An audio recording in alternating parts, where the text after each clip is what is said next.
Hey everyone, welcome back to TV Guys. We're talking about Survivor, the show that has more successful relationships than The Bachelor and Bachelorette combined. I'm Matt. I'm Brian, and that might be true. However, Jeff's panning of all the relationships in the reunion, I know not all of them are still together, Correct. but not I all think of them are broken up. I think both Jenna's got divorced, right? Yeah, I know yes. Jenna Marasco did for sure. I thought Jenna Lewis did too. I'm almost positive that they both did. Ironically, I think, and we'll get into this later, I think Richard Hatch is still with that guy. Really? And but He did obviously go to prison. Not the guy, Richard Hatch. true. But I don't know how long he was there. And not for this controversy.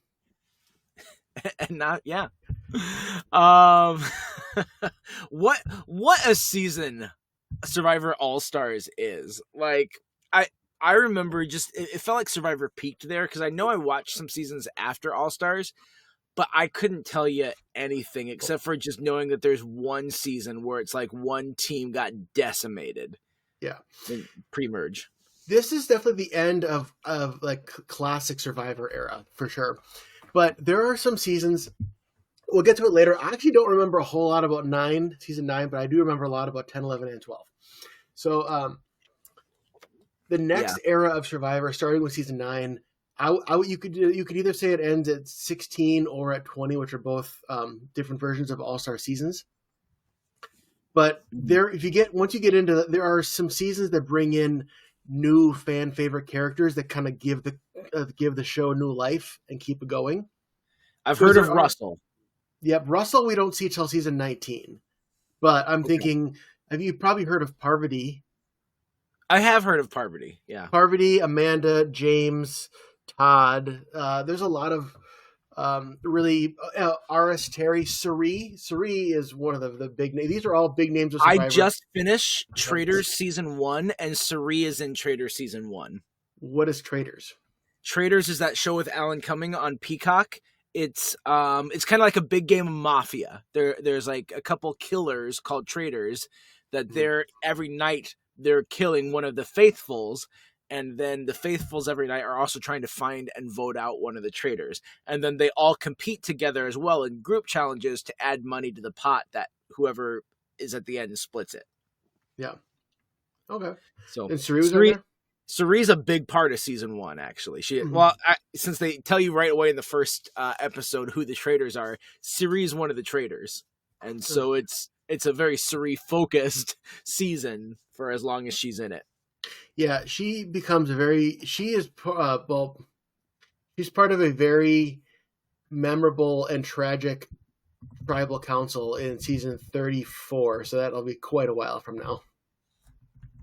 Yeah. There was someone else I thought that was also on Survivor season, or that was on Traitors season 1 that was in Survivor, and I can't remember who it was. It was Stephanie Kendrick from Survivor Palau. Palau? Wait, yeah. Kendrick? Oh, wait, is that a married name? Was she Stephanie LaGrossa before? Oh, yes. Yeah, she was. Okay. She's in 3 seasons, actually. Well, there you go. So, I thought I remembered Cirie saying something like, "Oh, I hope that I'm not a traitor." Like before they all are named, she's like, "I hope I'm not a traitor because Stephanie's gonna come right for me." Because I feel like Stephanie and Cirie had one season together. Yeah, they were both in season 20. There you go. With 4 of the Survivor All-Stars as well. So there you go. Some very minor Traitors season 1 spoilers for you. So this was like I said, the end of an era. Even though we will see many of these players again, actually almost half of this cast will play at least one more time. And I'm not sure how soon we get to not individual immunity, but the hidden immunity idols. Once you can start finding those and then bringing those with you to tribal councils, but whenever that's introduced, I know that really changes the game of Survivor, and then they just kind of start building off of that over and over and over, and it gets to the point I've heard from Survivor fans, gets to the point where it's just like there's so many of these idols floating around, and there's so much deception of who has one, who doesn't, and then surprise and all sorts of crap. And so Yeah. some of these survivors, even of this season, have gone on record of saying, hey, these classic Survivor days, you don't see anything like that anymore. It's like Jerry, I think, when she was later on in like 10 years after All Stars, she's talking about Survivor at the time of just all these individual idols. Like, it's fine, all these survivors come after me, but being part of this OG, it was a completely different game back in the first 5 or 6 years of it than it's turned into. And I'm almost positive that it's somewhere in the 10, 11, 12 is when idols start to get introduced. So we're coming up on it. Because I know that I watched a season where idols were introduced, but I can't remember what that was. I want to say 12, but it may have been 10 or 11. I don't know exactly. It feels wrong to say that I made it all the way to 12, so I'm going to guess it's a little earlier than that.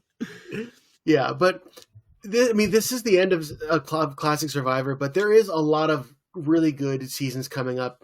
And I mean, obviously, you don't make it to season 50 without having some good seasons and some good lifeblood in there. And I mean, all the way through season 50, you're still getting Jeff Probst the whole time.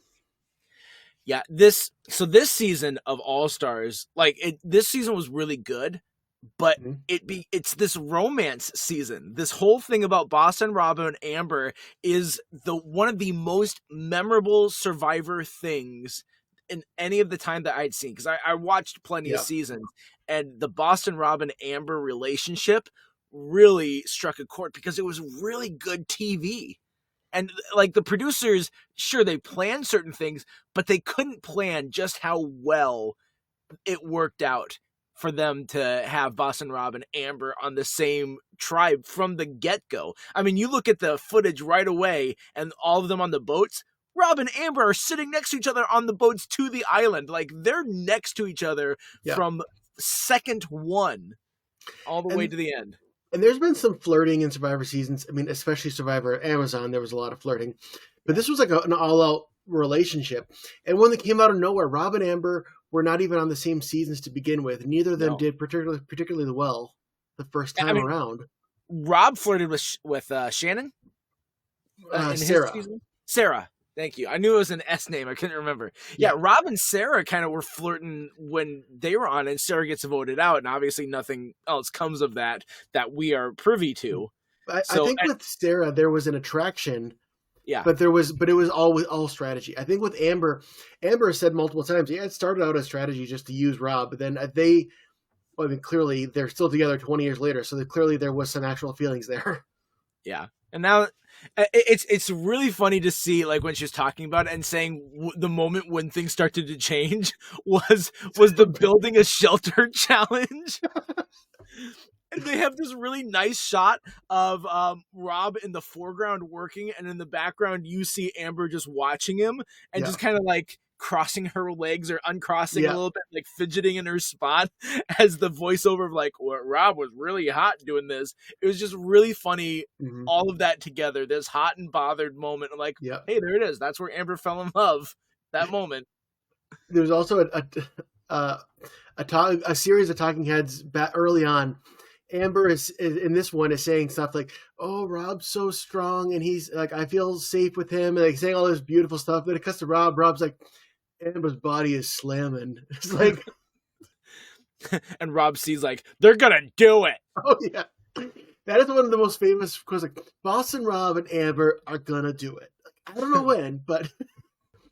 And so talking about Rob, I mentioned to you, there are I think it's exactly half of these players made it to third place or higher in their first. They were either the last jury member, the runner-up, or the winner. That's half the cast, and none of those people who made it to the top three made it past season 8. Kathy was the last of those people because she was the final jury member of season 4. And the final 7, the final 7 were all people who didn't make it far in the first season. Yeah, and I said something too, like when you had said that outside of this episode, I was commenting that really it was the Big Tom was the one who did the best both seasons wise.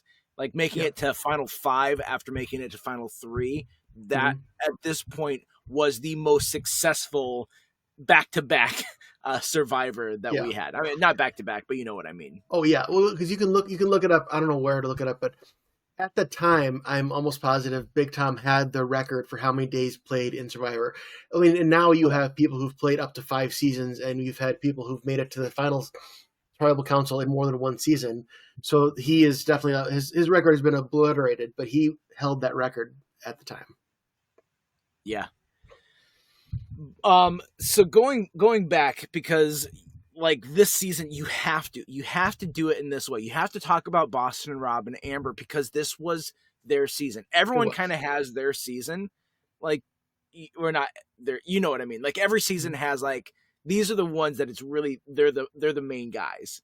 You know, you can go back to Australia, and that was really Colby's season. There's Exactly. other people there too, but Colby was the main guy Yeah. up there. Richard and the other 4 were the ones in season 1. Like you can find every single season Yeah. who's the ones that are really controlling the game. And I don't know if there's a better way or a better judge of who's owning this game than when they did the big, like they're going to do the tribe swap, and completely backfired in terms of swapping, where really it was nuts of only Amber being Yeah. the one who goes from one tribe to the other. It's pretty much offered up this sacrificial lamb to the other tribe. That tribe loses immunity. Well, guess what? It's 4-1 against her. And yet, somehow, Rob, with just 1 or 2 sentences to Lex, was able to convince them to vote out one of their own instead of Amber. Like, that speaks to the control that Yeah. Rob and Amber had in this game all the way through. Oh, absolutely. And it shows that like, and the reason that nobody voted for them, and there was plenty of times people were talking about, oh, we got to be careful of Rob and Amber. Everybody thought that they were in the in group with Rob and Amber. Yeah. And I think Rob and Amber didn't even decide who was going to be their in group until like, oh, who's going to work best for us. I think and everyone thought, okay, if we get down to the final 4 or the final 3 with them, then we have a shot of winning, which is good in theory. I think even Lex thought that, because I think Lex thought that he could team up with Boston Rob. I think he thought, he and Tom were allies from Africa. He thought that keeping an ally on Rob would get him into the inner circle too. Everyone thought that they were in Rob and Amber's inner circle, when really everybody was, which basically meant that nobody was. Exactly.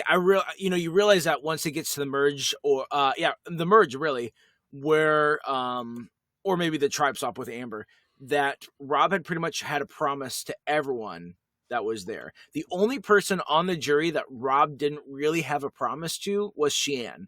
Yeah. Because he, of course, had the Jenna and Rupert, the 4 of them. He had the Tom thing, and which we can talk about in a second. He had something to Alicia earlier when he kind of had a panic thing, and Amber goes over. It's like, oh, I got to get Alicia on my side. Which, he's like, oh, I only have an alliance with 3 people. I need 4. Yeah, which like, how dumb is Alicia? Like that feels really stupid to me for Alicia, that how she wasn't able to read the room of Rob shaking her hand. And maybe we just didn't see more on the editing floor, but it was like really we saw the one conversation, and then we didn't see much interaction between Rob and Alicia outside of that. Well, because Rupert and Jenna were not originally on Shapira. They started on Saboga. So I think Alicia thought that the core original Shapira, with Rob, Amber, Big Tom, and herself, I think she thought they were going to be the final 4. And if you get to the final 4, her and Tom have a shot. Yeah. But I mean, when you're looking at there are a couple times when Jenna is basically just being a third wheel and hanging on Rob along with Amber, I think you start to rethink that a little bit. Exactly. And then of course the stuff with Lexa and Kathy, but I almost want to transition now, because like we're talking about really stupid things, and there's things that drive you nuts, but at the same time you have the benefit of either hindsight or you have the benefit of hearing the talking heads too, and hearing how unserious someone is. Yeah. But like there's a few aggravating things, and I was rooting for Boston, Rob, and Amber, so I'm okay that I was rooting for Rupert, but Boston, Rob, and Amber is fine. I don't remember who I was rooting for originally, but seeing the final 4, and Jenna's like, I'm gonna vote against Rupert. Like, are you kidding me? Come on. Rupert is gonna take, he's for sure gonna take you. If he wins that final immunity, he's taking you for sure. All you're doing is you're betting on a rock, and you have a 1 in 3 chance then. And maybe that was what she thought, was like, I'll take my 0% chance of being voted out and then try and just win that last immunity challenge. I can outlast them. I think that's what she was planning on. I think that's the only thing, is that I think she knows that if she goes to the final 2 with Rupert, Rupert wins. I mean, I don't know if that would be the case, but I think maybe. So. I'm thinking, because I mean, if Jenna made it to the finals with either Rob or Amber, if she was able to win that final immunity, she could have won, because that jury hated Rob and Amber. Yeah.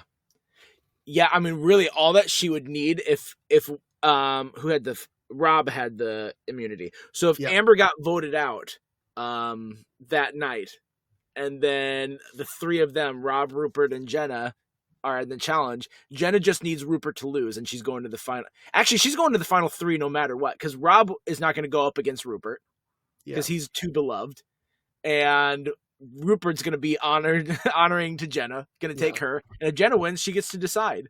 Yeah, and so, she needed Amber to be voted out, really, in order to make it to the final 2. Yeah. Well, even Sheehan called it when she got voted out, because Sheehan knew she was going home. She's like, I'm just going to throw a vote to who I think is going to win, and it was Amber. Yep.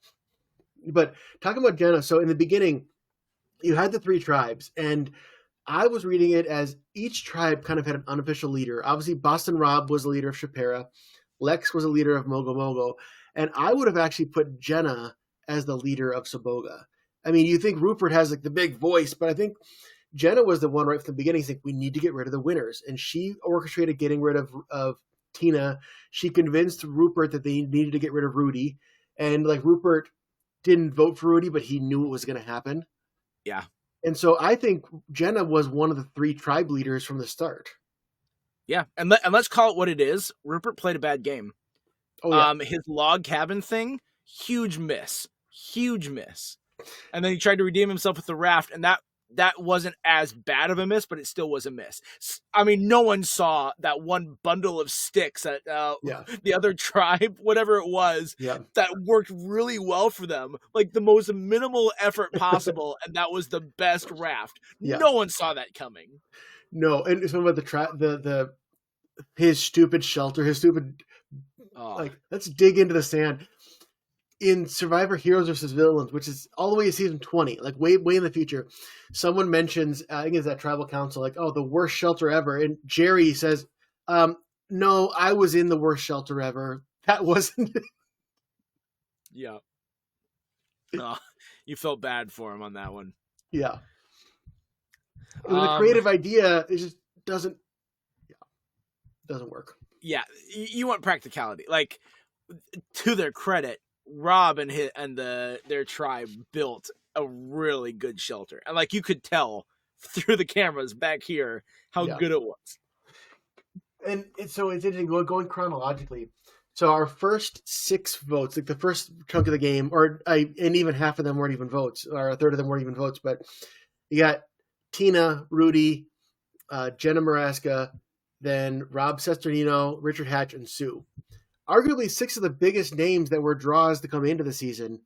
And it really is like a massacre of the people you know right from the start. Yeah. I got to say, I really liked Hatch being voted out and his "I've been bamboozled" line. Yeah. I mean, they liked it so much they made that the title of the episode. Yeah. I like that because Richard Hatch was basically playing up his, from season 1, he called like, oh, I'm going to win. And he did. So this season, he had so many talking heads like, how dare you go to vote me out? Like, I'm going to win. Oh, you guys can all, help me in the challenges. Then we'll, bye-bye to you, all of you, and being his cocky self. But then when it came to him actually getting voted out, he didn't take it too seriously. Yeah. And we'll talk about the crap thing that he did, but I have to give credit where credit's due. The guy, game recognizes game. He understood everything behind it. And to his comments in the reunion afterwards and in America's Tribal Council the week after, he was still true. He lived that. It was like, I can take it. I know I'm a character. I'm going to play up the character because that's what's watchable. That's what people want. And yet, if I get voted out, I'm not going to take it personally because it's a game. Yeah, I really liked when he called out Lex and was like, "It's a game. That's what this is." Yeah. Especially considering, like, I like Lex, but I do agree in that hypocrisy because someone else, I think it was Richard, who called him specifically about, you did this to Ethan. You did this to Colby. You Yeah. did that to Jerry to a lesser extent, even though he never Yeah. had an alliance with Jerry in any sort of fashion. Le- And like, but like, especially Lex to Ethan, that especially, like, to turn around and be like, we can't be friends, Rob, because you're doing this because you're a friend. Like, no, Lex, you did the same thing to Ethan. Come on. Yeah. See, with Lex's move, taking a gamble, keeping Amber, getting rid of Jerry, is one of these big. It's a gamble. It's a big move, and sometimes these things they blow up in your face, like I did with Lex. Sometimes they end up working, and when they work, they go down as like, this was such a great moment when in his Survivor history, when this person took the game to their own hands and did this thing, and really, it's just, if it works, it's going to be thought of differently. But when it doesn't work, you have to realize, I knew from the start that this was going to be a gamble. I tried, I lost, take my lumps. Yeah, because Johnny Fairplay did that when he turned against his own tribe and took out Rupert and then was playing the middle. Rob Cesternino did that with his. He did that a number of times. And both of them, they made it decently far. So it did work out to a point for both of them. Well, both Johnny Fairplay and Rob Cesternino made it to that final jury member, the third place role, which is why starting in, I think it's season 13, I could be wrong, but they move it to a final 3 instead of a final 2. And there's only a couple times after that in Survivor history they go back to the final 2. But they realize that final tribal count, that final immunity challenge, it gives way too much power to the person who wins. And someone could play a perfect game and then go out third. And that a lot of times the most memorable player, like Rob and Johnny Fairplay, people who played great games, go out at 3. So later on, they're going to kind of adjust that and make it a final 3 to basically for that reason. Have they ever had any ties for the million? Because if you're splitting votes 3 ways, you can have a tie. Yes and no. So they with making it final 3, they also up the jury members. Like in Classic right now, it's a final 2 with 7 jury members. They usually have like 10 jury members, but that did happen one time. It was a final 3, and I want to say the season it's in the 30s, like the season 36 or 37, and it was evenly split. One of the 3 people got no votes, and the other 2 each got 5 each. And Jeff starts, "Hey, I'm going to read the votes right now," and everyone's shocked because ever since season 2, they don't read the votes live. They don't read the votes at Tribal Council. They go to cut to the live thing, and Jeff did that where he read all the votes, and then it was the third jury member who got no votes got to become the final jury member and place the vote. And so then they did that live. Yep, they did that live, which means that third finalist who got no votes, that person was sitting on, I decided and knew who won this whole time and couldn't tell anybody. Gotcha. Wow, that's a lot of power. Yeah, because the jury members, I'm sure there's NDAs up the wazoo about don't tell anyone who you voted for. But one vote isn't going to tell you unless you find out who all 7 were, or at least 4 of the 7. Yeah. So we talked about those alliances. Let's jump back again to Rob and Amber, and let me ask you this question: strategy wise, they both are 2 sides of the same coin, but they play different games. Who do you feel like, if you were a jury member, who would you give your vote to, Rob or Amber? It's hard. I would have voted for Rob, but I don't want to say Amber didn't deserve it because she was right there. Yeah, absolutely. I think I would have voted for Amber because Rob played a more dominant game for sure, and he allowed himself to be the shield for Amber, and so he's going to be the lightning rod for all of the targeting and everything. But like you said, Amber was really smart, and there's no way like she was a passive voice for the decisions. We just see more of Yeah. Rob than we do of Amber in those moments. Hmm. But yet Amber like was really smart to use him as that shield, but to still like push and fight and do what she did. And so I think I might have given Amber the vote. But it's all going to the same place. They're still married. They have 4 kids. It's great. Good for them. Exactly. Yeah. But yeah, I mean, it is a toss up. But the reason that Rob being the shield made him a bigger target for the votes, and he got votes along the way. I think he got more votes than Amber along the way. It could be wrong, but I'm just double checking that. But that's why I would recognize he took the risk. He made like I talk about. Lex took the risk and didn't pan out. Rob took the risk. He was right out there. He was playing his game in public for everyone to see. He had alliances with everybody. Yep. Like even you said about talking about Alicia had get that late alliance with Rob, now with Amber, and Big Tom even said or Amber even said to Big Tom, "You had more of an alliance with Rob than with me, so I betrayed you a little bit less." Yeah. Yep, that's fair. Yeah. So speaking of Big Tom, when Tom gets voted out, like he went from fun, loving, great Tom to a woman scorned, sort of like this look he gives as he walking out that turns, gives this glare, and I think there's like even a sting in the music, like Tom's mad now, and he carries it over into the reunion. Although the reunion had the benefit of Tom hearing all the talking heads of Boss and Rob mocking him, and he calls it out. And maybe this is him just like grasping at straws too, but I don't think so. But Tom like highlighted how Rob talking about his son was like, no way, you're not doing that. Yeah, I think Tom doesn't care if you call him any names, and because I remember that confrontation. So in the episode where Tom's son came in, I clocked it when Rob called Bo, his son, a dumbass, and it's like, oh yeah, that's not cool. And I like that Rob apologized for that, and like Rob's like, yeah, we had that rapport, we called each other names, and I was just doing that, and I don't think Rob meant anything personally by it.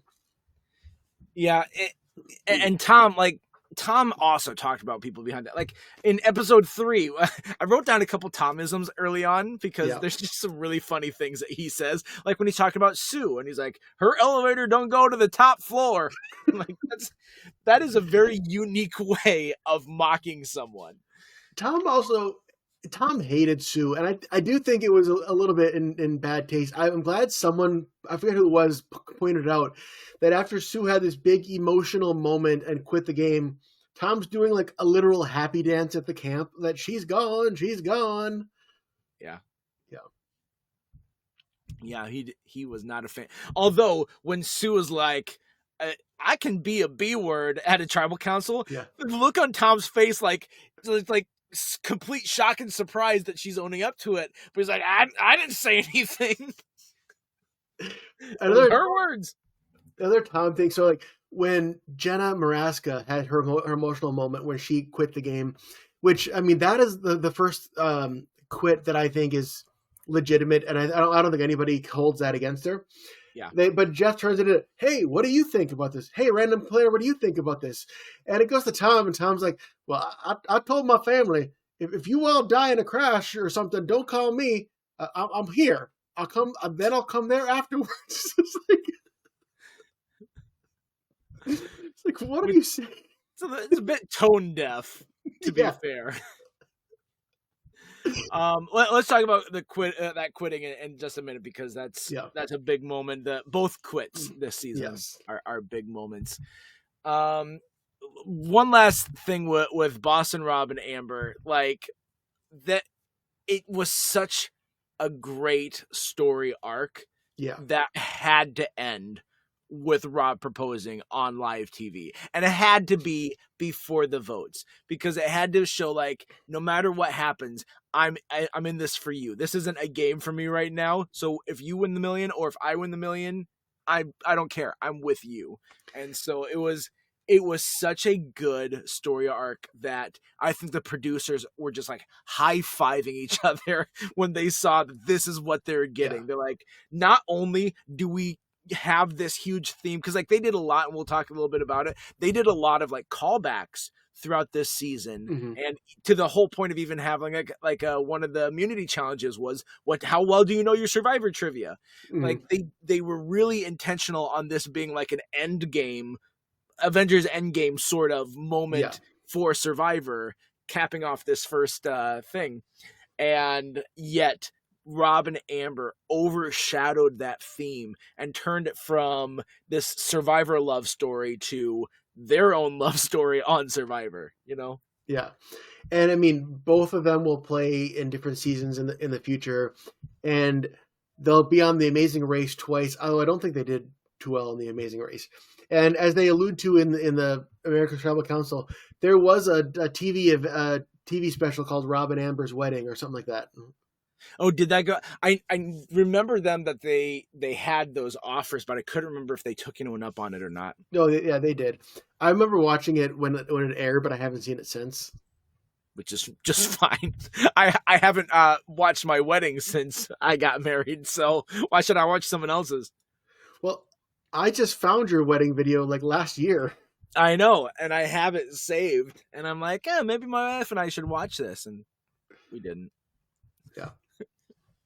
I still don't know why I had your wedding video, because at one point you see the back row, and you see me sitting with some of our friends in the back row, so I'm not videoing your wedding. You stole it, obviously. Yes, because what I want to do is watch Matt and Angie's wedding video over. That's really weird, Brian. I mean, I get it. We're awesome, but this is the whole reason for that restraining order. Like things like this. Oh, is that why? Is that why you move 4 hours away and we do this over the online? That's the reason. So stop following me. Well, and even the last time that you were in town and we could have done it in person, I think I had COVID or something and I couldn't do it. Right. You had COVID. I can't be near you right now. I can't taste anything. You found me out. I got you. All right. Let's talk about some other characters though, because there's a lot of we hit on a few. Yeah. But we brought up Big Tom. Since we had him here, like I said, I wrote down a couple Tomisms, and I already shared a few. Let me give you two more. Okay. There's a interaction, Amber and Tom, where Amber's I don't remember why she said this, what her response was, but Amber says something along the lines like, "I'm 28, I'm young and having fun." And Tom responds, "I'm 47, I'm old and watching them have fun." Like that's a weird, really weird quote out of context, and probably in context it's also really weird. But hey, you know what? That's Tom. It is. But Tom's a bit. He's a bit of a pervert. I mean, let's be honest. Yes, he is. Like some of the things he's like, when he's saying, who did he say this to? He's like, "Nice raft." I'm like, Tom, come on, man. Was that this season or was that in Africa? That was this season. In Africa, who was it? It was Kim, like younger Kim, that he's like able to wash her, and like she's fine with it. Like, I trust Tom. I'm like, really? Of all people? Or like he was doing tick police. Oh yeah, finding ticks on them. Like, how does Tom get that role? I mean, I'm sure he volunteers. Probably because he seems non-threatening. Maybe. Also in the raft episode where he refers to the raft as the best built thing since Alicia. I was gonna bring that up. Which, I mean, all right, it's fair. Yeah, Tom is definitely one of the big characters of this. I mean, he was a big character in Africa as well. Yeah, and then not just because he's big at Big Tom, but he impacted the game a lot. I think it was Jenna who said this when their tribe got absorbed into what is it, Shapira? Yeah, when Yes. their tribe got absorbed into Shapira, and she said something along like, "This is the fun tribe," and a big part of that is Tom. Like you have both Robs and Tom. All three of them are pretty funny guys, and like they bring this sense of life. Like the one recap episode that they showed where they gave you some new footage and stuff like that. Yeah. I'm so glad that they showed that because they gave us the Shapira mock immunity or The the tribal tribal council, council. that was so funny. It was, especially I was so impressed. Rob's sister Nino has Jeff's mannerisms down so well. Oh Like yeah. watching him perform as Jeff Probst, I'm like, dude, you know how he gestures. Yeah. You got it. Well, and Boston Rob even said, "Yeah, the kid's seen some Survivor. You can tell that." That's a pretty good Boston Rob. Thank you. Say Amba. Amber, it's a game. I'm sorry, Lex. Please save Amber. Perfect. There's a if you go too hard, you go Arnold Schwarzenegger for some reason, and he's not even Bostonian, so I don't know how you're getting that way. But I don't know either. But talk about Rob's sister Nino. So I mean, Richard Hatch mentioned it in the finale, but the people who get voted out before the jury, they like take them, usually send them on a trip or something because they don't need to be there for tribal council because they're not in the jury. But they also can't send them home because they send everybody home at the same time, so they don't know who lasted long. Yep. So he was saying that he ended up being on this mini trip. Was like it was Rob, Tina, and Rudy who went on a trip, and because I think Richard ended up going off by himself, and then he's like, yeah, but then it turns out that the middle group, which is Ethan, Jenna, and Colby, got to do all these like mountain climbing or like extreme sports or something, and Rob's sister Nino was like getting FOMO because he would rather be with the young people, and he's hanging out with Tina and Rudy. Rudy getting voted out was so funny because like he was kind of mad about it, and he says something in his talking head after, like, "Stay clear of me. I got a lot of friends." Like, are you threatening the people who voted you out? You're gonna kill them? I don't think he would ever actually do it, but just the fact Rudy is one of those guys from the old generation. I think he's probably like our grandparents' age, where you have to have a filter on. You can't say that. Yeah. But he's from the generation you can't tell him that you can't say that anymore. Correct. Like when in the reunion, when they get the one time he gets to talk, and he's like saying like I wouldn't have handled this. Like all this betrayal and backstabbing, like I'm glad I got voted out when I did, or else I would have done something I would have regretted. Like, oh, like you would have also backstabbed. He's like, no. If someone backstabs me, that's what I would have regretted. I'm like, oh, so you would have killed them. Okay, got it. And this is the guy no doubt Rudy has murdered people. Like, I know he served in the military. No doubt that he has a body count. Should we also say that Rudy is the only one of these survivors who has passed away? He's the only one? Out of this group, yes. I mean, there's other survivors, but he's the only one out of this group. Because I mean, he was 75 then, and that was yeah. So, and still moving around pretty well for a 75-year-old. Oh yeah, there are a lot of 75-year-olds who could not do what he does. There was a guy I worked with. 50-year-olds who can't do what he does. Oh yeah, last year there was a guy who worked with us, and he's like a very super fit guy, and he's doing the job really well. And I was talking to him. I asked him how old he was. I was expecting him to say like, I don't know, 69, maybe early 70s. He's like, no, I'm 82. You're 82? I'd be lucky to be in your shape at like 65. Last thing about Rudy. Yeah. First episode, Rudy says to Rupert, just straight away, I think you and I ought to think about having an alliance. And poor Rudy gets voted out in the second episode. I really am curious to see what a season looks like with a Rupert and Rudy alliance there. Because, like, they wouldn't have dominated the challenges the way that, like, Rob did, or the way that, like, in previous seasons, some people have dominated challenges. Mm-hmm. But if they could have, like, made it through and not gotten voted, there's something really strong about that duo. I would be really curious to see that duo interact, because there's no chance either one of them would ever break that alliance. They are the type No. of people that's like, no way. And I'm sure that's why Rudy approached Rupert, because he could Yeah. tell and he knew that about him.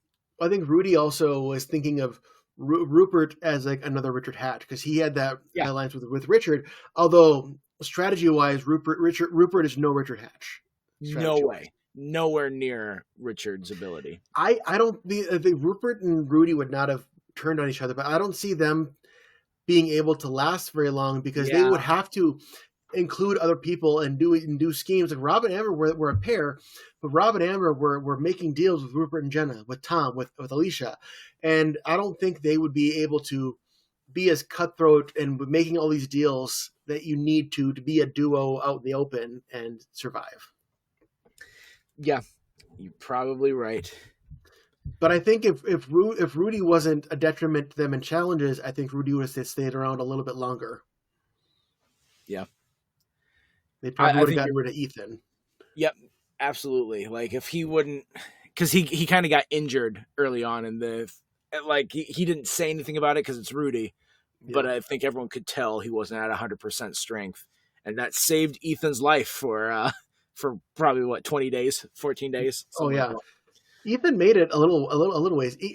Ethan, like I said, Ethan, Jerry, Colby were all kind of in that same group of they made it, but they didn't have the social capital to push them into the merge. Let's talk about. I'm going to skip here in our little script that we kind of have how we're going. He wasn't quite next, but let's talk about Lex actually, because Lex and how he talked with Ethan and how he worked. You're absolutely right in what you said earlier about what he did as a gamble, but he took previous season information and applied it to pre-merge strategy, and that's where the coup to get rid of Colby and the coup to get rid of Ethan comes into play, because I think both of those guys should have made it to the merge, and I think we would have had a very different turnout with those two in the merge, because we didn't have the same level of competition, I think, as we might have wanted once we hit that merge. Because it's like, you get to the merge and there's usually like 2 or 3 people that win the immunity challenges. This one, there's a little bit more variety. Like Tom randomly won one. Sheehan won one when it really mattered, but that was just a test of endurance.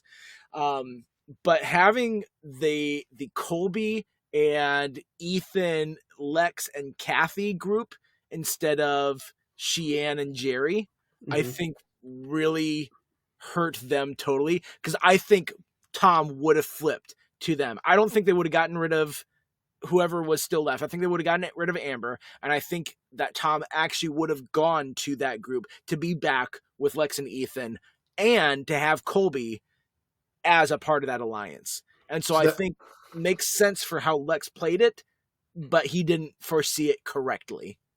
So Amber would have been gone, and Lex's numbers would have been Lex, Kathy. So you think Sheehan would have been gone instead of Colby. So it'd be Lex, Kathy, Colby, and Jerry. And then no. Jerry would have, because Jerry's supposed to be on the chopping block for Colby. But you're saying if they got rid of Sheehan instead of Colby, and then Colby was gone before Ethan. Yeah, he was. And so it was supposed to be Jerry. And then Colby got voted out instead, which was like Jerry's best part of the game to her. Yeah. She made it longer than Colby. But if she would have been voted out and then they still had to vote someone else out, that probably would have been Sheehan then again. Okay, so Colby, Ethan, Lex, Kathy, and then they would have pulled in Tom. I think so. And then Amber's already gone, so it'd be Rob, Rupert, Jenna, and Alicia would be the minority. That's where Rob was. That's what Lex was planning on. So you think saying when Lex was all mad about Rob, you're thinking he was going to give Rob no better than 5th place or 6th place actually. Yeah, probably not. Honestly, we would have had Survivor Africa again. I really think we would have had Ethan, Lex, and Tom again in those final 3, unless there was a little bit of like Lex and Tom, like, all right, Ethan, you had your chance. You already did this. We'll get you out early. Well, what about Kathy too? Because Lex and Kathy were really like, she was like his second in command. Yeah. Well, I mean, it's just because of the way he played it this time. That's why she was second. But Yeah. I think he easily could have had that same boys club that he had in Africa, but he made the choice early on, starting with Colby, that he was going to play it a different way than he did in Africa. And it wasn't as successful for him for a couple things that he couldn't control, but one big thing that he could. Yeah. True. But I think Lexa would have to be careful about sending like Kathy or Shiann or then them to the jury over Tom and Ethan, who weren't on his tribe originally. Yeah. So it would have been tricky, but I see what you mean, and it's interesting because Tom made a whole point to say like, Rob, I was never gonna turn on you. It was you and me the whole time. We definitely see Tom have conversations about voting Rob out, but I don't know if he ever initiated those conversations. We didn't see him initiate that I can recall. Because every time it brought up, he was like, yeah. He just kind of listened, you know? Yeah. He entertained ideas. Yeah. So I don't know if Tom was lying when he said, I never talked about voting you off, because then Shiann at the finale was like, yeah, we talked about it. And it might have been he was like placating her and talking about it, but never had any intentions of it. I don't know if Tom was lying or if other people were just misinterpreting it. But I could have seen him I can see him going with Lex if he knows he has the numbers. I think if he doesn't know he has the numbers, he's going to stick with Rob. Yep, I think so. Yeah. So Lex is I like Lex as a character. I like him as a survivor. I'm sure he's a good guy. Whatever. Yeah. I think he didn't play as smart as he could have, but he definitely was playing the game. He was doing his best. He just had a different strategy that didn't work as well because of the things that happened. So I think Lex is such a great player, and I don't know if he ever comes back after this, but no, not yet. He definitely got screwed from the choices he made, but you know, that's just the consequence. That's how the game goes. Yeah. That's why Ethan said that when he won, he's like, it takes a bit of luck, and Ethan didn't have the luck on his side this time, and Lex definitely didn't either. Or Kathy. Poor Kathy, because Kathy's a great player too, but she plays a lot with her heart more than she plays with her mind. No, I agree. And Kathy, you can see for Kathy, it was really emotional because she and Rob bonded in season 4, which I remembered when we were watching Survivor Marquesas, because I remembered this whole interaction. Rob and Kathy had that whole like summit, I think, pre-merge. Yep. They got to spend the whole time together. I remember watching that this time and thinking like, oh, this isn't going to end well long term. Yeah, exactly. I had remembered that too. That they had a bonding time together, and so she wasn't lying when she said that he was her friend. They spent some time together. Yeah. But people who weren't friends were Colby and Jerry, because when Colby got voted out, he thought Jerry was going. So when he votes, he writes down Jerry's name, just holds it up, smiles, no words, just puts it in there. Mm-hmm. And I'll say more about Jerry when I get to the reunion. Yeah.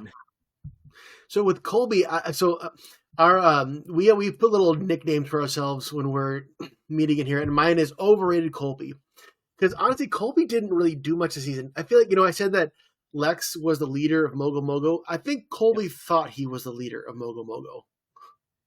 Yeah, there is one thing that Colby kind of like he kind of maneuvered something to, and I can't remember what it was. It was the vote before him. Oh, when he got Richard, Colby kind of was the leader of getting Richard out. Yeah, which Colby in his trial Talking Heads, I don't think he liked any women, and I don't think he liked Richard Hatch. He had so many we got to build a raft that can support 260 pounds of Hatch. He's like, he's a naked. But you've got some good Colbyisms too. I like that Texas charm. I mean, a lot of people did. They voted him as one of the top 4 to win $1 million because he's a very charming, he's a very charismatic person. Yeah, but I think he more so in season 2, because in this season is also annoying. He's talking to Shiann, basically like saying like, you're not doing anything. You're garbage. Why are you even here? I mean, that's paraphrasing, but that's That's how she read it, and I don't really disagree with her. I I didn't read it that way. Actually, I want to talk about Xi'an because I think Xi'an plays a bad game Yeah, socially. Because both times that we've seen her so far, she was on the outs with both tribes that she was with. And there really wasn't a reason for her to be on the outs with them outside of maybe her. Like the first one, I'll give credit because there's a lot of immature guys on the when in Thailand on her team. I'm like, yeah. okay, maybe she's a little bit more mature than they are. Maybe that's what's going on. But she had a better social tribe in All Stars, and she still was on the outs with Mogo Mogo. And it just felt like if that's happening more than once, it's not your tribe. I think it's you. And I think there was something where like kind of almost a pride of being on the outside, kind of being like the look at what I can do for myself and I can take care of myself sort of attitude. I don't know. I'm kind of maybe putting some things on her that might not be there, but that's just kind of what I picked up with her. And I felt like she's not social enough for a game like Survivor. You say that, but also, I mean, she survived the Colby vote, the Ethan vote, the Jerry vote, and she was the last Mogo Mogo standing. But I think she was kind of revolving on being just in the numbers, but then her numbers fell apart. Yeah, absolutely. And whatever she voted for Lex. She voted for Lex when they went over. Like that one She really did. confused me. Like, why are you voting for Lex? Sure you maybe are reading the tea leaves, and you're like, well, who else am I going to vote for? But aren't you going to be trying something? Because don't wait till you're the only one left to try and switch things up. You need to do it when you still have a shot at changing the numbers. Yeah. Which she probably never did, but still. Which another Tom is Tom's going through everybody talking about what everybody's doing, and he's like, well, and Xi'an's trying to make an alliance with the Bush because she tried everybody else. And it's like I think she seems like she's pretty smart, and she was the one, like you said, who called out that Amber was the one to watch. Yeah. And like, to her credit, she's right. Amber wins because of the game that she was playing. But she's not smart enough to understand that you need people on your side. And I don't feel like she worked hard enough to rally people to her side. I think she just relied more on her intelligence than her social ability, Yeah, but she wasn't one of those the weasel that never dies, because she's the last Mogo Mogo. She even won that immunity to get Alicia out ahead of her. She gets the third car because Rob gives Amber a car and Amber gives Xi'an a car. How many cars? Like, look at the budget. They have the budget for 3 cars and an extra $1 million for Rupert.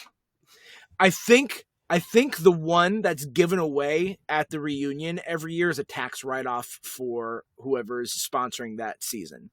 I think it's donated because they've given it away like every year. Like, the person who wins the million also gets the car, but if they won the car, then they give it out like they did this year. Yeah, which I was trying to hold back in previous seasons mentioning the car curse because I knew they were going to mention it in the show at some point, that the person who wins never has won the car, has never won.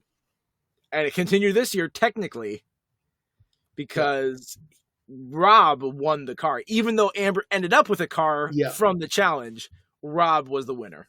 And we'll see more cars in the future seasons of Survivor, but eventually the cars go away because the budget and the popularity of Survivor wanes down over time. Yes. Yeah, absolutely. All right. Well, we talked a lot about different characters. We haven't talked too much about some of these other characters, especially the ones that are involved in controversies. So the big controversy of this season that actually ended up with a court settlement was between Sue and Richard. And this is a delicate one to talk about because you could technically label it as sexual assault. It's so, I mean, you guys have watched this, you guys know what we're talking about. You watch during the immunity challenges, and every single challenge this year, this was the Richard Hatch experience where he's like, I'm going to get naked for every challenge because it's not just enough to go naked on my birthday. I'm doing it for all the challenges. So Yeah. he's naked for all these challenges. But what happens when you have a challenge where you're getting a little too close for comfort on these balance beams, and Sue has to walk by him and sneak by him while he's on one? And I don't want to be in support of Richard at all. I don't. What he did was wrong. Sue kind of is goading him though, and like beckoning to him, and then like, so when she's goading, then she goes and passes him, and like Richard just goes way too far on the other extreme of that, ends up almost like pretty much rubbing it seemed like We parts don't of him know on her. exactly, but what Sue said that he was rubbing himself on her, and whatever happened, it was enough for Jeff to say, "Come on, guys, that no one cares about that stuff." Yeah, it was clear he was being like a 10-year-old, like emotionally, like, oh, Yeah. I'm reacting to you, reacting to me, blah blah blah. But Yeah. obviously, when you're naked, there's different rules to how you engage with someone, and Yeah. so Sue felt the way that she did, and at the time, I remember watching this and being like, why did she finish the challenge fine? Why was she okay for like a day after that? And then we only see her really like dealing with it in like days following that instead of at the time. I didn't realize like that cognitive dissonance that some victims go through, where like they kind of wash it away in their minds, like, oh, that was just whatever. And then they come back to it later, like as it just keeps gnawing at their brain and realizing it was a bigger deal than they realized at the time. I didn't realize that when I was a teenager watching this. And so to Sue's credit, yeah, that's probably what happened. I remember when this aired, we were on a family vacation in Florida, either at Disney World or at Universal Studios, watching this at the hotel when it aired. Happiest place on earth. Right? So you mentioned I want to bring up some stuff I mentioned. I watched a video, a YouTube video that Richard Hatch put out. But you said you talked about a court settlement. So what did you find out about that? So Sue had toyed with the idea of suing CBS and or Mark Burnett or the show, suing someone involved in this for an unsafe environment for her to be assaulted in that way. And they brought her in and they talked with her. It's not disclosed what the settlement was, but after a conversation with lawyers behind closed doors and I think an undisclosed settlement, she walked away like, okay, that's fine. And so she didn't press any legal action against them or against Richard. And of course, even though it is a huge moment of the series, of the season that they normally would mention, they not only didn't mention the season at all, this incident at all in the finale, the reunion, but they even rearranged the order to keep Richard and Sue from sitting by each other. And they didn't have to do too much. They only swapped Sesternino and her. Yeah. Or they moved her in between Sesternino and Jenna. Yes. Because she was voted out after Richard. So she might have been in that second row if there was enough room. But I think she should have been sitting in Richard's spot, and then all of them would have been shifted over one. But instead, she sits with her back to him. But you're right, they didn't mention it. And I realized that they didn't mention it either in the recap episode that they do halfway in the season. I was watching, I was like, wait a second, they didn't say anything about Sue. And I'm like, I wonder if legally they were advised until things were settled, don't say anything else about it. Obviously, we got to show what happened, and we got to show this for the footage of, wait, why did Sue disappear? But outside of that, then don't show anything else. Yeah. So the video I watched, so Richard Hatch has a YouTube channel, and this video was put out just like 5 years ago. Because, and in the video, shocker, in this video, you definitely get the vibe that Richard Hatch seems like an arrogant, full of himself, like, I am the greatest ever. That's the vibe he's getting in this video. Shouldn't be surprising to anybody. Because what he says in this is, so season 40 is all winners. And he mentions, so in going back, right, season 1 before, season 39 of Survivor, there's also a contestant who gets pulled from the game completely because of some behind the scenes behavior that got him kicked out. And that was a big touchy thing. So then going into season 40, supposedly Richard said that he had like withdrawn from a PhD program and he was all set to go and be in season 40 and like prove that he could still do it with all the winners. And he said that he and for some reason Tina as well, both of them got pulled from season 40 and were not in that season. And so he basically was saying like, I want to tell my side of the story of what happened in All Stars. And his view of it was, I'm completely innocent. Okay, now when I'm saying this is what Richard said. These are not my views. He's like, I'm completely innocent. I did nothing. Stu could have been, it's like an obstacle course. She was towards the end of it. She could have just left, but she went back towards me and like wanted me to go past her. And basically made it seem like Sue orchestrated the whole thing and that she didn't touch him or anything. He also says something that a lawyer should have told him, do not put this out to the public. But what he said was, I didn't sexually assault anybody, but if I did, it would be a man because I'm gay. Don't say that. That's as tone deaf as O.J. Simpson. Like, I didn't do it, but if I did, here's how. Exactly. And he said, and this is why I think that he's still with the guy that he said before the episode aired, this would have been way back in like 2003. He said they flew him out and Sue out. So they were all in like the CBS execs. He said Sue was there with her lawyer. He said, I was there with my husband, is what Richard said. Presumably the guy that he talked about at the finale later on went on to marry. And they watched the footage, and he said that the footage they watched matched up with his story. And so his view is, I'm completely innocent, and this so-called scandal also robbed me of being in season 40. And if you want to, if you go look on YouTube, you can easily find it. It's Richard Hatch telling his side of the story. But that's what he said. And it just seems to like, if he was completely innocent, I don't think Jeff would be saying, come on, guys, what? No one cares about that. Like, yeah, I don't know. Yeah, we'll never really go ahead. His response, like I said, was a problem.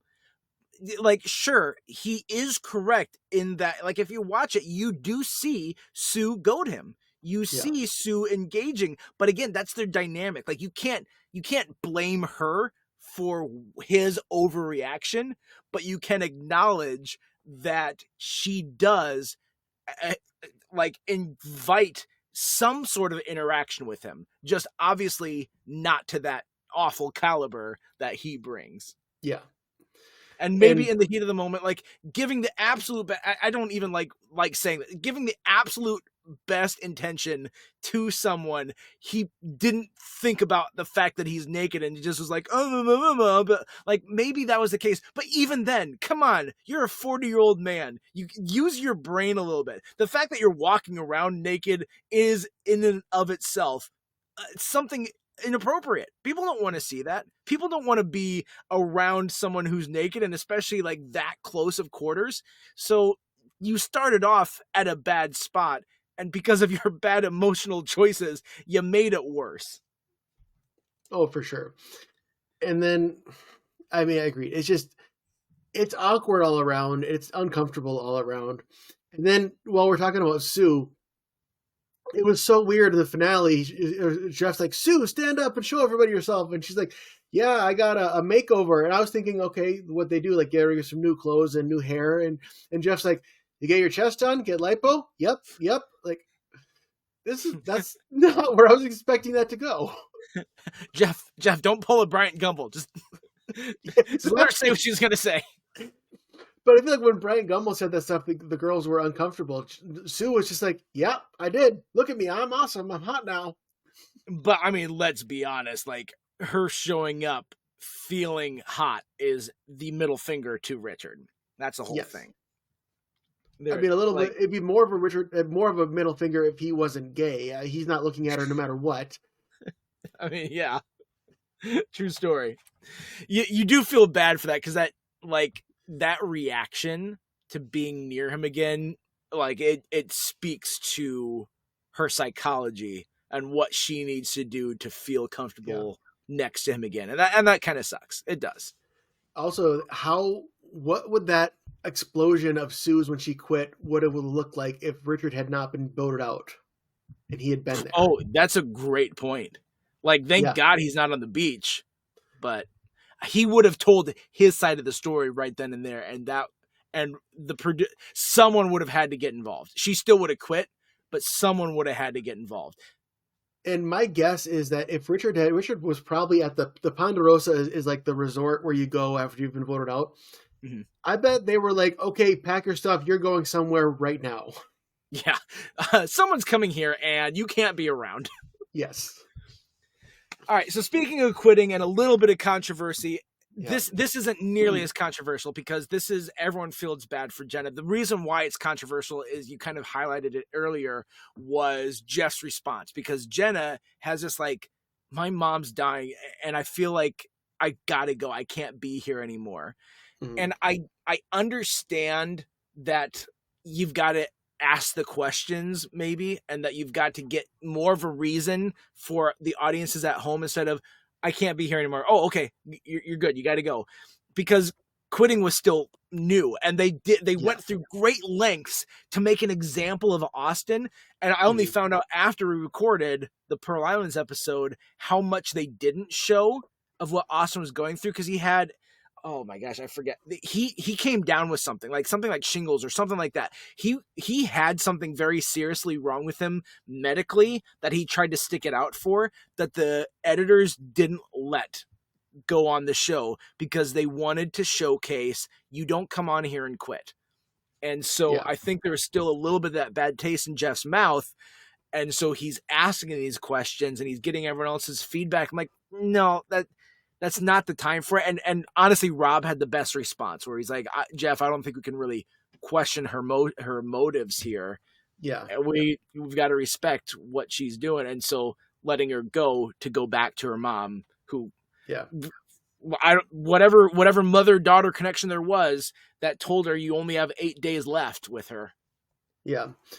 And we see something similar to this. It's, I believe, season 31, because it's an all-star season, where Jeff actually shows up at camp in the middle of the night, and a certain Survivor player basically tells him, your son is in the hospital, and it's so bad that your family thinks you need to leave the game and go back home. And he did. He's like, all right, well, it's my family. I'm leaving. And the next day at the challenge, when the tribe shows up, and he tells everyone else, here's what happened. Everybody has the same response, which is like, we don't respect quitting, but that's not a quit because it's family. It's like the one thing you would leave for. Exactly. And yeah, I get some people, I think Kathy was one. You get some like negative responses, like how Tom phrased it wasn't good. Someone said, I think it was Kathy, about like, well, you shouldn't have come out here in the first place. Okay, yeah, but she was past that at that point. And I don't know, maybe like Jenna's mom was the reason she came out here, that because I'm sure Jenna talked with it about her to her mom, like, I might be going out. I don't know if I should do it. And I could easily see Jenna's mom convincing her, be like, don't let me hold you back. You go do this, win this thing again. I believe, all that sort of stuff. Yeah. And Jenna just couldn't live with the guilt of that, because she she might have let her mom talk her into the decision. I don't know. I'm completely theorizing. No idea. Yeah. But we don't know. Yeah, and I have a lot of sympathy for Jenna leaving. I don't hold that against her at all. Same. But I mean, even that I like that when Kathy said that, someone, I forget, someone was talking about, I wouldn't have even come here to begin with, and Kathy's like, lay off her. She admits that she shouldn't have come out here. Like, don't be mean to her. And that was nice in that moment that Kathy stood up for her. Oh, she was the one who said, because someone said that, Yeah, I'm almost sure it was Kathy. Yeah. All right. Well, let's keep going, because I have a list of controversies here, and those are the two biggies. Yeah. I also put under here the early target on millionaires. That's not really a controversy, but it is something that you brought up too. Just that, like, if you did in the top 3 in your run, you did not finish well in Survivor All-Stars. Yeah, and I think Lex said it early on, like, if I'm in the jury and someone who won before made a really good pact, I would vote for them again. I think it's an easy target because it's like an any game Survivor. You want to get numbers. You want to be able to put someone else on the hot seat instead of yourself. And Jenna Lewis was the one who was really like hitting that hard. Like they can't win again. I mean, it was smart, I think, because it paints, in her tribe, she had two winners. They had Ethan and Tina there. It immediately puts her in a 4-2 majority to start with, which I think it could have just been straight up about numbers. Yeah. I was like looking at this, I was thinking, did every single tribe have a millionaire? But actually Shapira didn't. They were the only tribe that didn't have a millionaire on there. Oh, that's right. Yeah, the other two had two each. Yeah, so I was gonna ask the question like, well, what would have happened if Shapiro would have lost first? Who would they have voted out? But let's be honest, it still would have been the same thing. The first chance that they got, they voted out Rob Cesternino. Yeah. His reputation preceded him. And there's even 4 episodes of kind of like the pissing match of the two Robs, where Cesternino is trying to show his worth and value. And everyone, especially Boston Rob, is like, this guy's worthless. Not only that, we can't trust him. Yeah. So completely made sense that he was that first target easy right away. Well, Rob Cesternino did so well in the Amazon because people didn't know how he played, didn't know how smart he was, didn't know how he was strategizing. You go into this, you've seen that season, you see him almost win. Now he's got the target he didn't have in season 6. I mean, and even then, they did know towards the end, they knew that they couldn't trust him, but they did also know that they could use him. So that also bought him some time every now and then, where like he probably should have been voted out at this point, but he was able to work his way around because the numbers needed him for their game. So you can't have someone like that on your tribe where he'll just go with the numbers and while he's playing his own thing, even though let's be honest, that's all of the all-stars except for Rupert and Rudy. Yeah. Well, okay. Stay with me on this. It'll make sense. I swear. Remember Heroes, that show? Yeah, sure. Yep. Okay. So the main, from what I remember, I haven't seen it in a long time, but from what I remember, the main villain, and it was Sylar. I think his thing was like, whenever he killed one of the people who had abilities, the supernatural people, he gained their ability. Yep. When we're describing Rob Cesternino in Amazon, people knew he was a target, but they all thought they could use him. You're describing how Boston Rob played in Amazon. So maybe Boston Rob got rid of Cesternino and then took that ability from him, and he played the game like Cesternino once he was gone. Yeah, I mean, Rob played a great game. He absolutely did. And you remember Boston Rob never made it to the jury in season 4. No, Boston Rob showed how smart he was in the final 5 because he saw that there's a chance for Tom to join with Rupert and Jenna and get him out. What does he do? Pits Rupert and Tom against each other. Yeah. And he does it in such a sly way that I'm like, this is this. Maybe I would change. If I was thinking about it, I might have voted for Boston Rob because that was just such a fantastic move. Yeah. To solidify the final 2. Doing that got him to the final 2 and got him and Amber the $1 million. Yeah. No, I agree. All right. We've hit on it, but we haven't talked about completely the reunion. Brian, what did you call the reunion in your message to me today or yesterday? Nothing but a big group therapy session. It's what it is. First of all, we had Big Tom dressed like a minion. He had a yellow shirt on underneath with the blue overalls. And I'm like, Tom, you're 10 years too early, man. I didn't think about that, but yeah, that is true. But we had Lex there who we talked about how he got called on his hypocrisy. He got booed. All right. I brought up Jerry, and here's something I want to point out about Jerry, because when Jerry speaks up, she's like, guys, you got to remember, you view us as characters, and we're not just characters on this show, we're people. And as right when she starts talking, all the way through and afterwards, people are booing her all the way through what she's saying. And then Colby chimes in like right afterward, and right as he says something, everyone starts cheering. And we know how much Jerry hates Colby. Like, Jerry talked about this moment later, like maybe 10 years later in an interview, and she's like, that was one of the lowest points in my life, is getting booed at Madison Square Garden. And I guarantee you what made that worse was Colby getting cheered immediately after, because Mm-hmm. she wasn't wrong. As our good buddy Lou Zealand said in the Muppets movie with Jason Segel, we all agreed celebrities are not people. And that's how, and she was coming against that line of thinking. She's like, no, we have real feelings. I gotta say, I'm impressed that you pulled out that quote. I'm also impressed that you know who Lou Zealand is. I mean, Boomerang Fish. How do you not know that? Yeah, and he is one of only 10 Muppets to have a speaking role in all Muppet movies. Really? Yeah. What does he say in Christmas Carol? He at one point they're showing the town. He's doing the boomerang fish thing. He's like, I throw the fish and it comes back to me. Like he weasels in. He gets to just be in there, and that's it's like, true. But so many. Okay, you can fast forward 30 seconds. That's all it'll be. But like so many characters, like Rolf Scooter, the Electric Mayhem, they miss out on like the '90s because of Jim Henson and Richard Hunt passing away.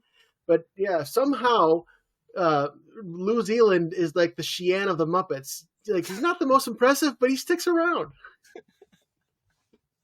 I like how you are very aware of apparently the Muppet hatred. Like, no, guys, it's only 30 seconds. I promise. Please don't turn us off. Stick around. It'll be worth it. Yeah, because I can relate the Muppets to literally anything. That's true, and that's a line though that I quote a lot. The celebrity is not people, because it's such a funny line, and it's very indicative of how we view culture. And so it was good that Jerry was like her or hate her. Yeah, I agree 1,000% with her. That sucked for her. And so the fact that she was able to come back the week afterwards and like kind of share her piece, because they did that America's Tribal Council the week after. So she kind of gave her piece and addressed Jeff. And Jeff seemed like he was like allowing that space for her and being kind. And then he's like, your obligations are fulfilled. If you want to go ahead and go. You don't have to be here for the rest of the shit. Well, even if you win the $1 million, we'll mail you the check. Anyone want to leave? And no one did. He's like, good. Now I don't want to hear any more about it. I'm like, okay, you went from just being kind about it to suddenly like, now stop whining and we're going to do our stuff. Like, Jeff, come on. You were so close to closing this out with dignity. Yeah. There's two sides to Jeff, and they both come out in these reunions. They do, for sure. So we had Boss and Rob and Tom airing their grievances out. We had Jerry giving her. We have Lex again trying to say, no, it really is bad because it's all about the game. Which I'm sorry, I'm all on Richard Hatch's side in this scenario only. Wow. When it comes to Richard versus Lex in the reunion, I'm on Richard's side. Richard says like, it's a game. You don't. What he says it like it's playing chess. Yeah, it's like you don't let them win. Yeah. And Lex like, no, if it's $1 million, like it's not a game because it's all this money. I'm like, yeah, but I mean, it's a game for the money. Come on. Yeah. And there was one other thing too that I want to highlight with Tom, because Tom was talking about different things. It might have been Lex who said it, but one of them, and I thought it was Tom, said something about like, well, I have family. Like at the end of the day, like I've got my family. That's what I care about. And almost like threw a little bit of shade at Boston Rob of like, he doesn't have that. He's got this sort of thing. Yeah. And that's what he wants. He wants what I've got and I've already got it. I'm like, well, Rob actually got his family out of this game because of All Stars. 4 lives exist that didn't exist when the game started. He has these 4 daughters that just seems like the family. Like obviously it's social media, so you're always going to look better on social media than in real life. But it just seems like a very happy family. Him and Amber are still together. Got like good for them. I'm really happy that they both found their person and that they had some great kids that seemed to be a healthy family unit. Which really, if you even go back, I believe the only reason Amber was on All Stars is because Elizabeth Hasselbeck said no.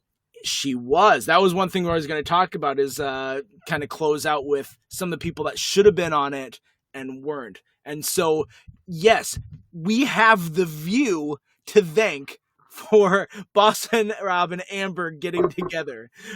So, Yeah. you know, anyone who throws accusations and hatred at the View, that it's probably well deserved. Listen, guys, they created a beautiful family, so deal with it. Yeah.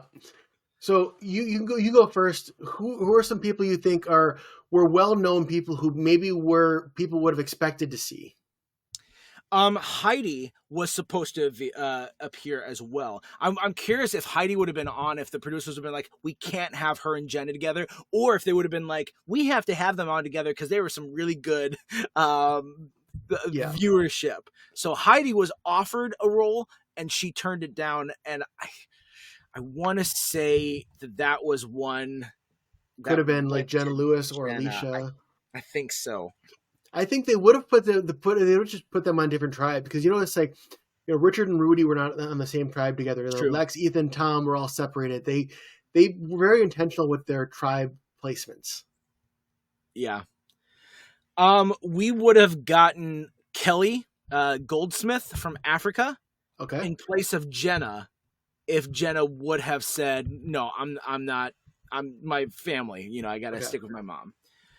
Colleen, it sounded like, was approached. I don't know if she would have been official offer, but Colleen from the first season had said no, she moved on to other things. For instance, being in the movie The Animal with Rob Schneider. So she had other things that she was doing apart from I've seen exactly one time, which is I think the correct amount of times. Yeah. We knew that Sandra was talked about too. I think she had an official offer, but because it was Pearl Islands, like Rupert talked about it being back to back and how hard it was to be away from his family and wife because he was filming back to back. Sandra was still recovering because she had parasites from being in Pearl Islands. And so she still was recovering health-wise. And it was like, I can't go back because of this. But we do see more of Sandra later.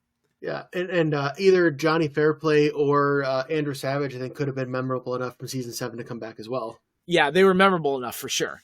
T-Bird from Africa was she was on the docket, but they went with Tina instead, and so T-Bird was cut. And I think if Teresa would have been in there, that she wouldn't have been like the first one out. No, because especially there was that strategy for the millionaires. Yeah, and she wasn't the winner. No, exactly. So I would have loved to see a little bit more of Teresa. I thought she was a great. Wonder how it would have been chaotic, but I wonder how like Sean from Marquesas could have done as well, like Boston Rob's partner in crime from season 4. Yep. It sounded like Sean did go through the interview process, but what eventually wasn't chosen. A couple of Nalia from Marquesas also went through that. It sounded like and wasn't. Yep.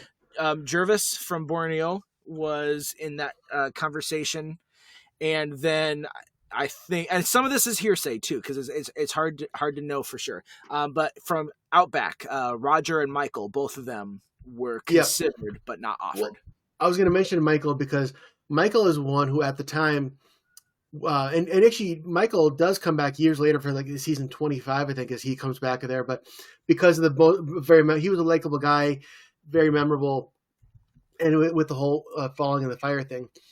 Now you will never see Michael on Survivor again because of real life controversies. You can look it up if you want to find out. But he turned out not to be a great guy. Yeah, there's a couple of those on Survivor. We mentioned about Richard being imprisoned at one point, but that was for tax stuff. So yes, him and Al Capone, Yeah, which I mean, Richard Hatch was in talks of coming back for season 40 after the tax stuff, so that wouldn't have stopped him. Yeah. I remember hearing they cast a wide net. Like they were asking more people than they knew they weren't going to get everybody, but they wanted to ask a lot of people. At one point, there was a rumor that they asked every single previous Survivor. I don't know if I believe that because are you really going to bring back the first boot that no one remembers? Yeah, that's 112 people to talk with. Yeah, I did the math so fast, man. That was fast, man. I could easily see them talking like 50, 60 people and whittling down from there. Yeah, Mark Burnett said in an interview, he's like, I started with a yellow legal pad and I wrote down just 24 names like right away. And even then, that's still more. I think there's still more people that interviewed and were considered more than those 24 names too. it's interesting you say that Sandra was considered because of the back to back with Pearl Islands. My thought, this is my hypothesis, was that they were working on casting while Pearl Islands was filming. Was my guess, and my guess was that they may have just like left one slot open, saying we're going to leave a slot open, so we want to have every season represented, and then that slot from season 7 went to Rupert. But obviously, they could have brought more people in then, so I'm not sure when they did all that casting. Yeah. So Sandra was one of 3 winners who didn't come back, because I think there was 4 winners who came back, and then there's 3. So we have Sandra and Brian. Who's the other winner that I'm missing? Vesepia. Vesepia, thank you. Yep. Those are the 3. Yep. All right. We didn't talk. We're kind of, we have a little bit still left on here, but we've been talking for a while, so we can kind of get to a wrapping up point. The only thing that I still had wanted to say before we get to like some of our Survivor First and some of the things you might have wanted to share is Rupert won $1 million this season. He was the benefactor of that America's voting, which I was so glad for, because I remember I loved Rupert so much, and it being back to back with Pearl Islands and All Stars. You're like, yeah, Rupert, he was so great. He should have gone further in the first Survivor, and so this one he should have gone further, but he didn't, and then he gets that because he's just such a lovable character. And I agree with everything you're saying. It is also funny because they let America vote. And then they had a whole thing where Jeff was revealing the final 4 who got the most votes.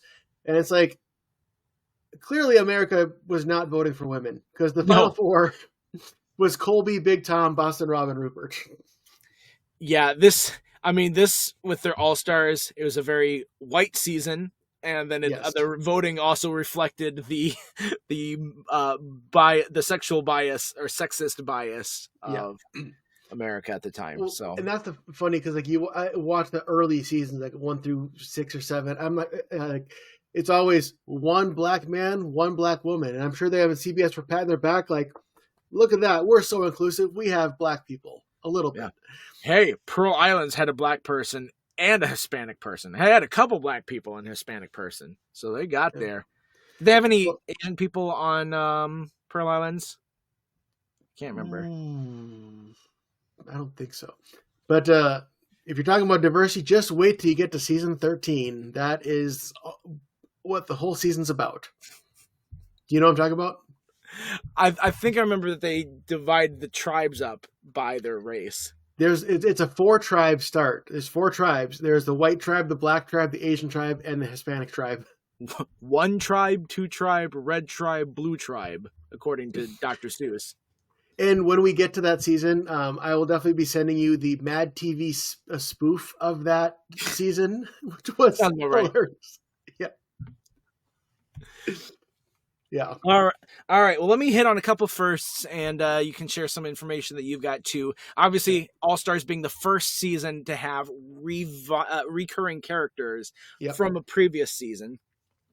It also was the first one to finally hit 18 contestants instead of just the 16. And so because of that, the first season that had 3 tribes that we knew of, because technically Pearl Islands did have 3 tribes at one point with the Outcast tribe. But this was the one where the original cast is divided evenly into 3 tribes. Yep. A big deal was made about their supplies of being only having a pot and a machete, and that's it. And even that first tribal council were like, hey, you guys don't have fire yet. You don't get to take your torches with you. You have to come up with fire on your own first, and then you can bring your torches. But they also got tons of rewards in front of here's lumber and tools to build a shelter. Yeah. So they started out with not a lot, but they got a lot of stuff later on. Yes. This is the first Survivor that had a individual reward challenge while the tribes were still together and not post-merge. A pre-merge individual reward challenge. Oh, that's right. Yeah. That was the one that Rupert won and brought over Amber and Jenna. And that was his securing that Amber hasn't gone over to the dark side challenge. Or was it Jenna went over there's one person who was kind of shoring up his his alliance with. Do you remember that? That was when Amber they did the tribe switch where Amber was on the other tribe. Okay, I thought that's what it was. Like, hey, remember you're still one of us, because I remember Yeah. thinking that. This is the first time that we had 2 immunity necklaces in a challenge. We did have one time in Pearl Islands where 3 people had individual immunity at one point because Lily and Burton outcast. couldn't be Yeah. voted, and then Burton gave his immunity to Rupert. So we did have 3, but this was the first time we had 2 immunity necklaces that were awarded at one time. And the first time that the merge happened at 9 people instead of 10 people. Okay. Oh, that's right. So they didn't. So like Jerry would have been the first. They always said the first person at the merge was not part of the jury, but they just cut the merge back a little bit, and that spot was Jerry's spot, but she just missed the merge. Exactly. Yep. Gotcha. Anything else that you want to add of firsts for this? Not first, but a couple stats. We've already talked about most of them, but so there's 18 contestants. 9 of them will go on to play future seasons. So no, 8 of. Wait, was it 8? 8 of them. So almost half of the cast will play in the future. Interesting thing though is Saboga, the original Yellow Tribe, was the tribe that was did the worst in performance and ended up getting dissolved. Yeah. That is the tribe where 5 out of the 6 people will play again. Everyone but Rudy, because we'll see Jerry, Jenna. Jenna's going to be on the upcoming season 50 along with Colby, so she'll just now be coming back for the second time. But Jerry, Jenna, Rupert, Ethan, and Tina will all play in future seasons again. From Chapera, Boston Rob and Amber will both play again, and from Mogo Mogo, only Colby will play again. So it's funny, the worst tribe has the most repeating people. But yes, so 8 out of 18 will play again as of now. Nice, and those are some good contestants. Mm-hmm. All right, well, that's a lot. That's a wrap. What a good season of Survivor. Easily my favorite. Like, I liked Pearl Islands a lot. I liked Outback a lot. But again, this is like the Avengers. This is the culmination of 7 seasons of Survivor, and just a nice love letter to them. And it was bolstered by a fantastic story of Rob and Amber. Great to watch. Yeah. When it comes to these all-star seasons with all the great moments, the ones that I would put in the same category as all-stars, which we'll get to, is season 16, Micronesia, Fans versus Favorites, and season 20, Heroes versus Villains. So we'll see some familiar faces in those seasons, but those ones will be on this level, I think. Nice. I'm excited for those. I'm excited also for Vanuatu. Is that what it was? Vanuatu. Oh yeah. So you want? So do you talk about our predictions? Do you remember or know anything about Vanuatu? I do not. Nothing. And I'm a little afraid to even look up a cast list, because if I look up a cast list, I might accidentally be like, this person won, and I don't want to get anything spoiled. So I don't even know if I couldn't tell you any names of anyone on Vanuatu, but if I watched the first episode of it, I might remember 1 or 2 things about a person. I don't remember this one. I don't remember as much, but I do remember a couple things because I haven't watched the season since it aired. I do know who wins. I know that they started out with men versus women again, like they did in Amazon. I think this is the season that has a little person contestant. Okay. And if it's not this season, then there is a season that has that. And this is where it's really random. There's a contestant named Amy, and I remember absolutely hating Amy so much, and I have no memory as to why. And when I'm watching these seasons back now as an adult, I have very different opinions than I did when I was a teenager. So I'm like, am I going to hate Amy, or am I going to think, oh, she's not that bad? I don't know. Is this the season that has the survivor that has a prosthetic leg? Ooh, that might be. I remember that too.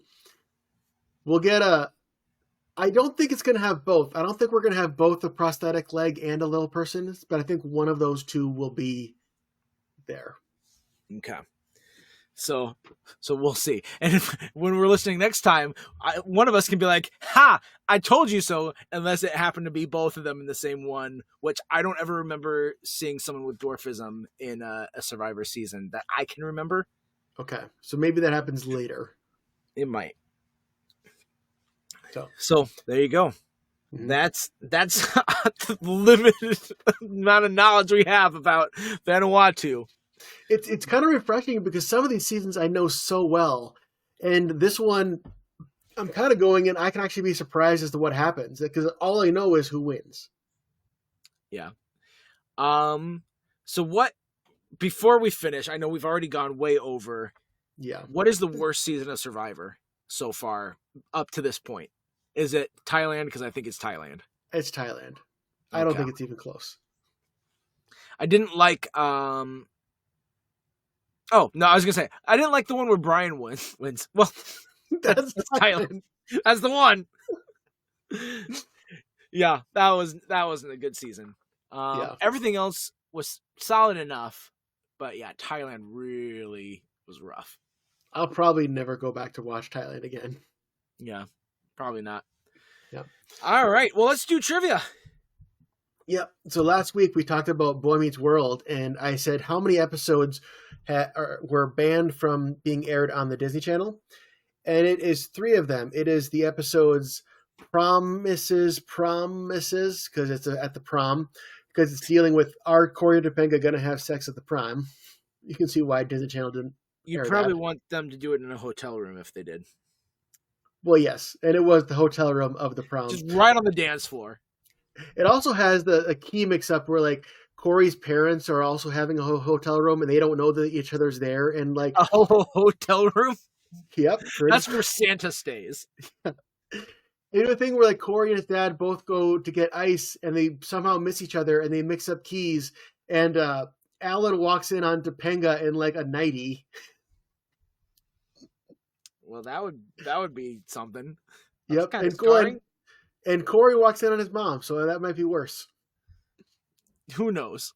Yeah. I actually remember that episode. Even though I only watched this in syndication, I watched that episode. Yep. So that's one. The other one is If You Can't Be With the One You Love, which is the drinking episode where Cory drinks and gets drunk and gets Sean drunk because he's sad about breaking up with Topanga. And hooked on caffeine pills. Yes, that too. That's Jesse. And the last one, third one, is The Truth About Honesty, which also has a component about sex, and they're in college and they're having this game, and they ask Sean, if you could have a no strings attached date with anybody, who would it be? And he says Angela, even because they're broken up, and Angela calls his bluff and says, okay, let's go up to the bedroom right now. And they don't end up doing it, but it's very adult themes, and even though they're in the college years, they're still on TGIF. Yeah. You wouldn't catch any of this crap happening on Full House. DJ would never.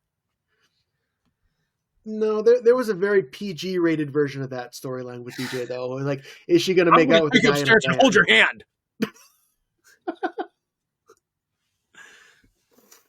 Not in this house. There's 15 million people living here. That's how you get 15 million. That's how you get pregnant. Let her hand go. Oh, wear protection. Put a glove on. There is an episode of Full House. So Jesse and Becky get married, and then instead of having their own house, they move into the attic of the house, of course. Yeah, that's fair. And they lock Michelle out, and Joey is very delicately telling them, like, well, they want to be alone. Why? They're doing their taxes. He's like, are they going to do their taxes every night? Well, for the first couple of months, yeah. That's fair. All right, well, let's move on to trivia for today. Yes. What's our trivia tonight? There is a future Survivor contestant, and it's not one of the 8 I mentioned who played in this season. There is a future Survivor contestant who has not yet played Survivor, who we see in this season. Who is that? Jeff Probst. Yes. It'd be weird if Jeff played. They turned the tables on him and made him compete. And all the other survivors watch him. If Jeff ever competed, he would not make it far. They would vote him out so fast. No, he'd suck. Yeah. All right, well, that is it. Thank you for listening to this episode. Make sure you catch us next Survivor one, where we're talking about Survivor Vanuatu. And we've got other great episodes coming up soon as well. And so we're getting really close to our 200th episode coming up around Christmas time, so you won't want to miss that. Yep. Until next time, I'm Matt. I'm Brian. And we're reminding you to stay tuned and keep watching.